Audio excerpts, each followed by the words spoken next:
Hi, I'm Viveka von Rosen, and I'm really happy to be here today so that I could talk to you about company branding on LinkedIn, specifically how you can use it to increase inbound and amplify outbound sales development and lead generation.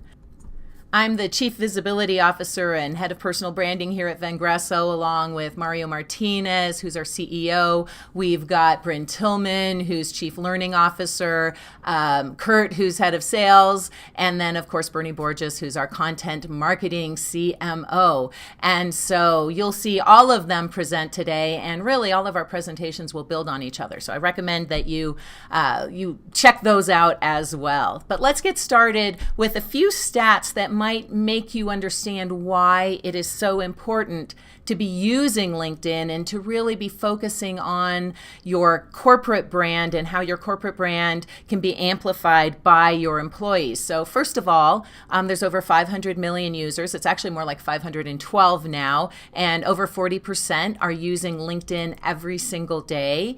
52% of LinkedIn members feel that they're more comfortable connecting to individuals who have a company presence on LinkedIn. So if you're not connected to your company on LinkedIn, it could actually be diminishing your credibility. 71% of professionals feel that LinkedIn is a credible source for professional content. So it's very important to be sharing content on LinkedIn. In fact, company content compared to employee content, when employees amplify what's been put on the company page, it can get up to 25 times more visibility. So it's important to have that branding on your company page, but it's also important for your employees to be sharing it as well.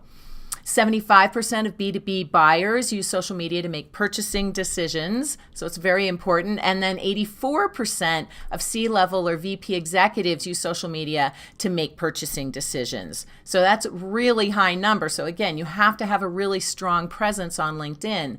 And over 61% of buyers are heavily influenced by online search and by communities they develop through the buying process on LinkedIn. So again, really important to have that social presence. Now, what do you need to succeed on LinkedIn? First of all, the mindset. And you're here, you're in this summit, you're listening to all of these great speakers. So you've got the mindset and you probably are willing to take some action. You need the tool set. You just need to be able to gather the tools that you need in order to move forward in your sales career. You need the skill set, and that's really important, and that's really what this whole summit is about, is helping you to cultivate the skills to take those actions. And then finally, you need content to amplify your company culture. And Bernie will talk a little bit more about that, and I know my other partners at Vengreso and the other speakers at the summit will speak about that as well. So let's back up a little bit and talk about employer branding on LinkedIn. Now, first of all, we have to talk about profiles, personal profiles and the company page. And have no fear, I'm going to go a little bit more depth than that. I'm not going to leave you there and go, hey, you need a good one. You need content, and that is to increase that top of mind awareness, but also to give people a sense of your culture. One of the things that we do is celebrate our employees at Vengreso. So we actually have presentations about employee appreciation days at #GoVengreso. And you need to engage. You need to have the skills and the tool set to engage through company posts and then again through employee advocacy. Employee advocacy is just having your employees share your content and advocate really for your company. So let's look at company page and really how to optimize it, how to make it as good as it can be, but also how to make it more findable on LinkedIn. Now, you're going to have both written and visual branding elements to LinkedIn. And think about your company page really as a hub for your employee branding. So, first of all, visual brands. You need background images, logos, and your background images and logos could have a call to action, contact info, and really reflect the company culture. The other thing that you need is branded content. So when you're writing about your company in the About Us or the description section, you need to focus on your audience and use calls to action, CTAs, and really your unique selling proposition. What makes your company different from other companies out there. When you start to add content, make sure that there's a visual element to it. So you're going to want infographics, videos, images. They all add interest, and really they're attractive to the reader. So the reader's more likely to stop on your company page for a while, which is always a good thing. And then, of course, you want to share valuable, relevant content, helpful, informational, share your culture. You can be promotional, but really keep it closer to the 90-10 rule. 90% about your audience, what their interests are, what their needs are, and then, 10% about you or your company. So here's an example of a great company page. Now, these are my clients over in England, actually. They're called Boss Equity. And so you can see here with the background image that it kind of reflects the brand. If you go to all of their profiles, they have these keys because it's the key to opening up the value, unlocking the greater equity value. So they've got this key branding. We've got the logo on the right-hand side. We've got their call to action and their website. So great, strong background image. The company description uses all 2,000 characters, almost to a character, written in a Word document first so that you can catch those spelling errors, but also so you can do the formatting that you see there with their key issues, and they have those listed. Shared groups. So if your company has a group on LinkedIn, then the administrator of the company page can share those groups on your company page. You want to put your contact info in there, both in the description section and where it asks you for your website. You want to make sure that you get your keywords or your search terms in there. It's very, very important. And also there's a specialty section. Think of those as keywords as well. And then finally, what I love about this is they've pinned a video that they've done, one that went viral called What is an Entrepreneur? And they've pinned it to the top of their company page. When you go to their company page, it starts playing. So all of that is creating a really, really powerful and strong brand, and it's generating interest for the company. But what about your employees? That's all very well, but what about this employee advocacy thing that you were talking about? Well, for your employees, you really want to create a template for them that they can use to optimize their profiles. So there are a couple sections within LinkedIn that you really want to focus on. The first one is your intro section. So that's your background image, your picture, and your professional headline. So when we look at the background image, it's very, very similar to the company page. And that's why I said your company page should almost be a template. You want that company branding. You want that logo on there. You want the call to action and the contact info. And if you've got a tagline, you want that as well. Now, if you're in charge of marketing, or if you know someone in the marketing department, ask them to create a couple backgrounds that the employees can utilize. The second thing that you want is your picture, of course, and you want a close-up so that people will be able to recognize you at your next event, or at a conference that you go to, or a trade show, or when you meet them across the desk. And please be smiling, just like when they say they can hear you smiling over the phone. A smiling picture on LinkedIn engenders a little bit more trust. Having said that, please keep it professional as well. None of these half selfie, you obviously cut the ex-girlfriend out type images. No beer pongs. You get the idea. And there's also filters on LinkedIn. Now, these aren't Instagram filters, but they're filters that can help to make your profile a little more attractive, as well as it'll help you to recenter it, zoom in. You can do black and white. So there's a lot of different options there with your picture. And then finally, your headline. That's that little area right underneath your name. And normally it says title at company, but you really have 120, and here's the ninja trick, up to 250 characters to describe who you are, what you do, and who you serve and who your company serves.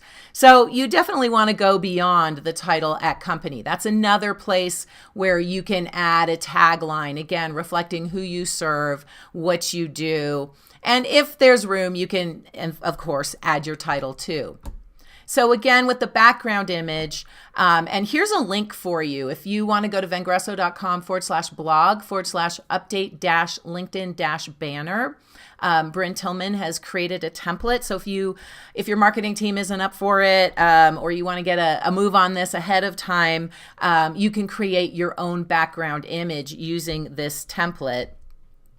And as we saw before, here's Mark Edwards. He's the CEO of Boss Equity. So a very similar background image to what they have on their company page. And again, we've got the logo, we've got their website, and we've got their tagline, which is unlocking greater equity value. So great picture of Mark. It looks just like him. If you were meeting in real life, you would recognize him immediately. That's really important. If you usually wear glasses, then wear them for your photo. If your hair is a different color than it was when you took your photo for LinkedIn, get a new photo. And again, close up, smiling.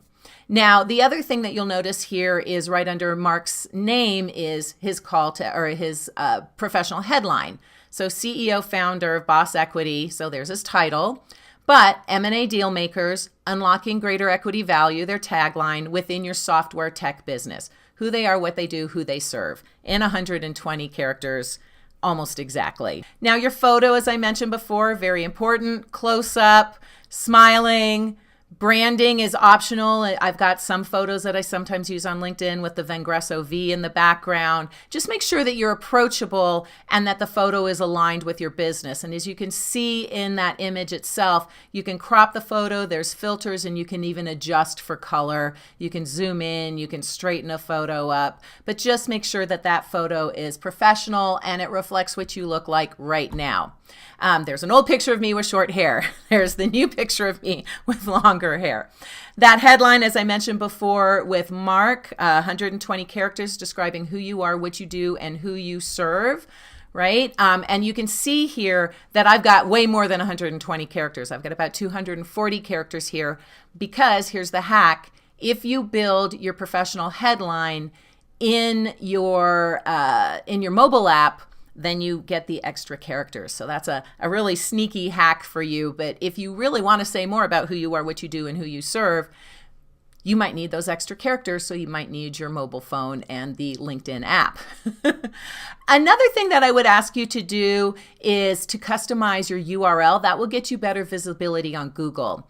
And so if you go to your profile on LinkedIn, on the right-hand side, it'll say edit your public profile.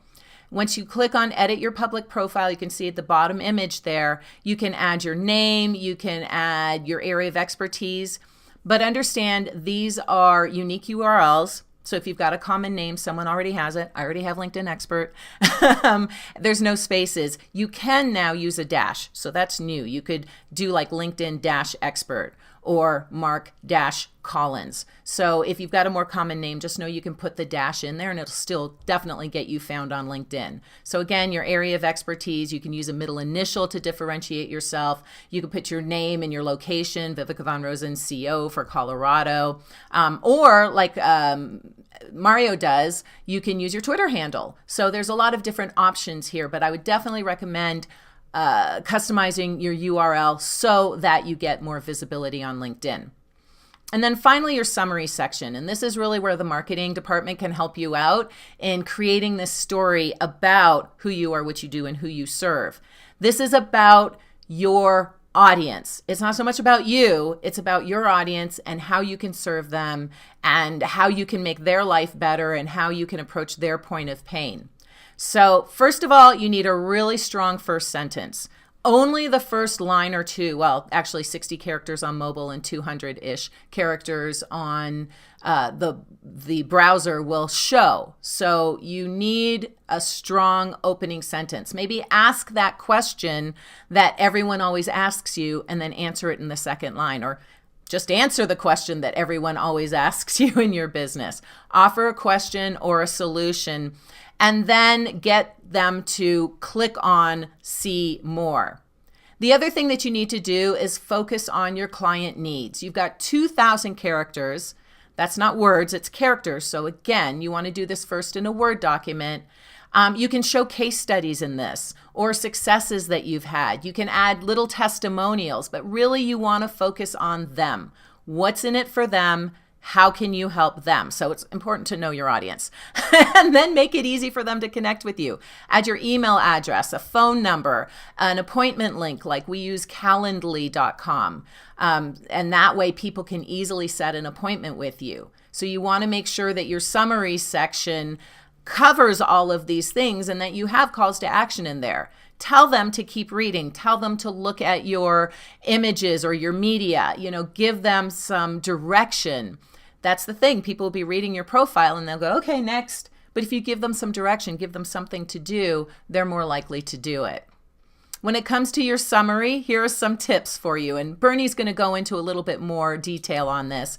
But you're going to tell your story, open with that call to read, use summary paragraphs up to 2,000 characters, use those keywords or search terms, and always write through the lens of your candidate or your client, and then offer your contact information. Again, we love Calendly as an appointment setting tool, but you might use Time Trade or some other appointment setting tool, and that's just fine. And then finally, you do want to add media. Again, this is where you can go to your marketing department and say, hey, what kind of media do we have that I can upload on my LinkedIn profile? PowerPoint presentations, PDFs, images, links to videos. So ask your marketing department. They probably have something and would be thrilled for you to upload it on your profile. And then you want to create a strong experience section. You've got 2,000 characters, just like you do in the summary section. You can use bullets if you do it in a Word document first, which also catches spelling errors. And again, you want to add media. So that experience section can be a little bit more about the business, whereas the summary really wants to focus on your audience. So like I said, experience similar to summary, but more focused on the company and your role in it, and you can add media to it as well. So now we've got a company profile and your personal employer profiles. Now, how do we bring that together to get what I promised at the beginning, amplified visibility, amplified lead generation? Well, you share content. And this is where the marketing department really has to help you out because they need to put content on the company page that employees can then share. The challenges to content sharing, of course, is that employees need to establish their personal credibility and worthiness to the audience. And content's a good way to do that. They need to remain current and relevant, and current content is a way to do that. They need to share relevant content. And then they also need to listen for relevant news pertaining to clients and prospects. This is where your marketing department can definitely help you. But if they don't, you might need to take some ownership yourself. So you need, as an employee, or if you're a leader, sales leader, you need to find the content that you can share amongst your team so that they can share it out and get that expanded visibility. And if your company doesn't yet have a content sharing strategy, well, you need to talk to them about getting one, because it makes all the difference in the world. If you remember what I said earlier, if you have got a company sharing a post, it might get 20, 30, 50, 100 views, but you start to get your team sharing that same post to their audiences, and it amplifies at least 25x. So what are some content sharing strategies? Well, obviously, provide powerful content. Share that content with your employees. Make sharing easy. You can, or your marketing department, if that's the case, can share an email saying, hey, we've got new articles on our company page. Please share them. Or even an email sharing the link. You can also use sharing tools like Everyone Social or Gagalamp, or LinkedIn itself has a tool called Elevate, but it's a little pricey. We use Everyone Social and Gagalamp. And then also social media policy is key, right? You need to make sure that your employees are also sharing content that is aligned with your company culture. So usually leaving the religion and politics out of it. So when it comes to employee advocacy, have a playbook, right? A playbook or manual that gives your employees the content they need to succeed. Make sure that you've got video out there. It's so engaging. And make sure that your employees share that video. LinkedIn has something called native video now. I don't have time to get into that, but that is a really powerful way to share visibility. And actually, I believe Kurt will be talking about native video. Create templates so it's easy for employees to upload that background image, to craft their summary and their experience section and even their professional headlines. And then make sure that your company page is a template that your employees can go to share content, to amplify and promote for you. So as we wrap up, company page, create a strong brand with a great background image, create content employees can replicate or copy, share job postings and newsworthy updates, and use strong, cohesive visuals in your content. Your employee template, create a variety of background images for them. Create a template for the headline, the summary, and the experience sections, and curate media links for easy and compliant sharing. And then finally, have it enforce that social media policy, create that compliant content for your employees to easily share, and then make sharing easy using tools like email, Everyone Social, or even LinkedIn Elevate. So I want to thank you for listening to me today. I really appreciate your time. We wanted to give you access to an ebook called 7 Deadly LinkedIn Sins and basically how to avoid them. So if you go to vengressoebook.com, you can download that ebook for free. We just want to make sure that you have these tools in hand. And a lot of what I talked about today is reflected in that ebook. I wrote it. So that should help you a little bit. Of course, take notes. And if you have any questions, of course, we're here to help. My email address, you can contact me on Twitter. And of course, my mobile number is down bottom right. If you'd like to get on our email list, you can also text us at 970-919-1212. But any questions that you have about this presentation, please feel free to reach out to myself. Of course, you'll have the ability to reach out to the other people on my team as well. Thank you so much for your time today. Again, Viveka von Rosen, CVO, Chief Visibility Officer with Vengresso.